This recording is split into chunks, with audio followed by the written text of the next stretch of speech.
S. Shawn, how are you today, sir? And we are going to talk in our conversation today about Thanksgiving and what Thanksgiving meant on the base. Thanks for having me on again, Neil. Yeah, it's such a special time of year, and at the same time, one of those times of year where a lot of soldiers feel lonely.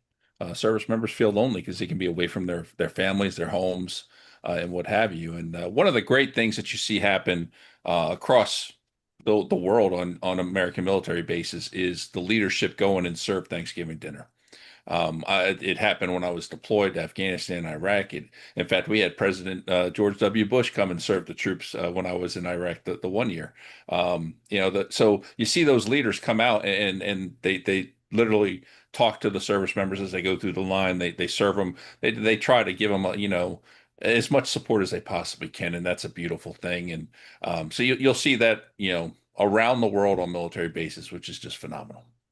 All right. So when you think about that process, how did on bases, how did you guys handle Thanksgiving? So it all depended.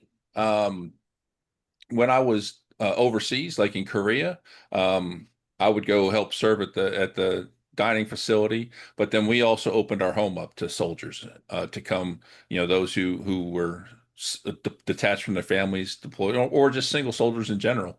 And being in Korea, what we did is we just made it a simple rule. If you were um, a non-commissioned officer or an officer, we asked you to bring, a meat or a side dish, something that, required baking because you most likely had access to oven, whereas the service members may not, depending on how busy the barracks are. So we usually ask them to bring like sodas or maybe a dessert or something, whatever, just to contribute. And, one year we had well over 20 people in our little apartment in Korea, and it made for a great day. You just got to hang out and talk and just sharing fellowship, and it was amazing. And we were so thankful we were able to do it, and hopefully we had a positive impact on the service members who were able to come. Absolutely. And in that, so you said, so in different, where were you stationed? Name all the places you're stationed. So I spent a couple tours in the United States. One at Fort Gilliam in Atlanta, where we every Thanksgiving we had something going on. A lot of times it'd be church people coming over. I did the same thing around Christmas. We were stationed in San Antonio, where once again we try to open it up as much as we could. Um, with those, normally it'd be a lot of neighbors or church members that would come because most of the service members were there with their families and what have you. Overseas, I was in Germany. I was deployed a lot, and we never did too much in Germany, I don't think, but in Korea, we really got into giving back and trying to take care of the soldiers as much as possible.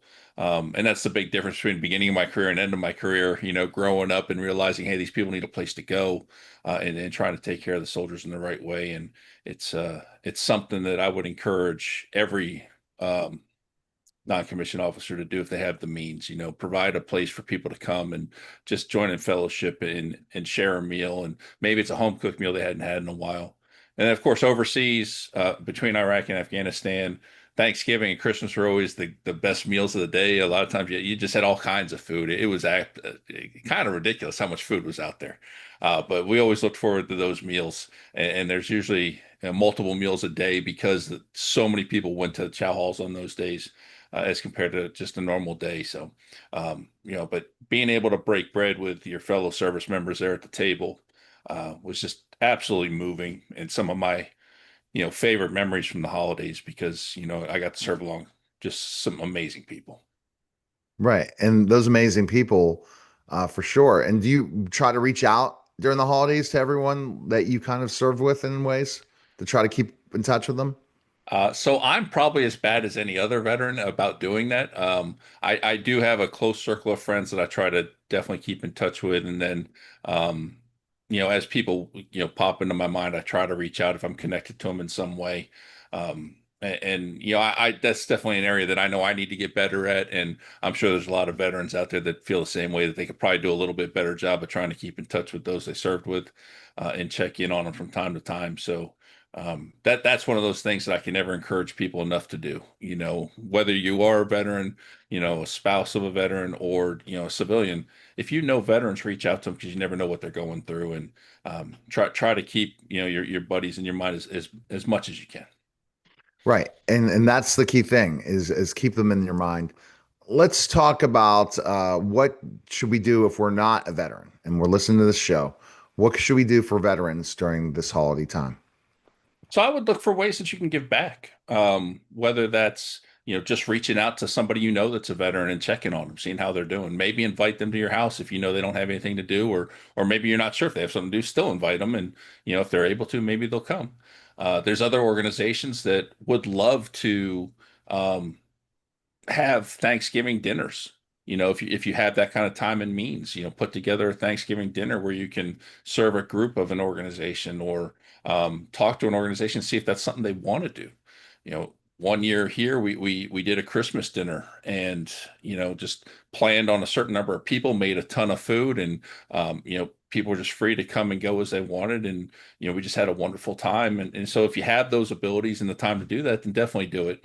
And you can also look at food banks and homeless shelters, places where you can go and help serve meals and what have you on the holidays, because they're always in need, and it's such a huge impact. So be thankful for what you have, and as you can, make time, or give money, or some of your skills to help an organization that's out there trying to help people. Absolutely. And that organization is so important.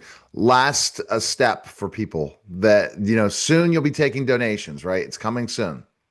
Yeah, coming soon. We're trying to put everything in place. We weren't sure we were going to reach the nonprofit status this year, and we're very thankful we did.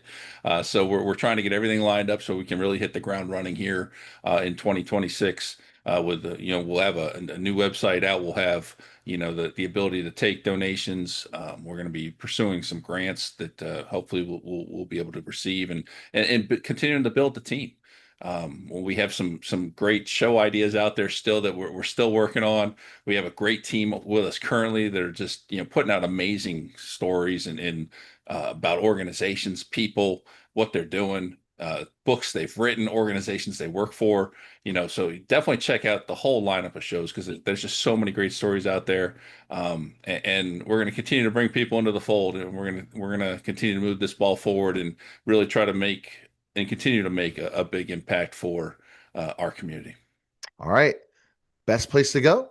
BestWestPodcast.com. All right, Shawn, we appreciate it, sir. Thanks again, and we'll talk soon.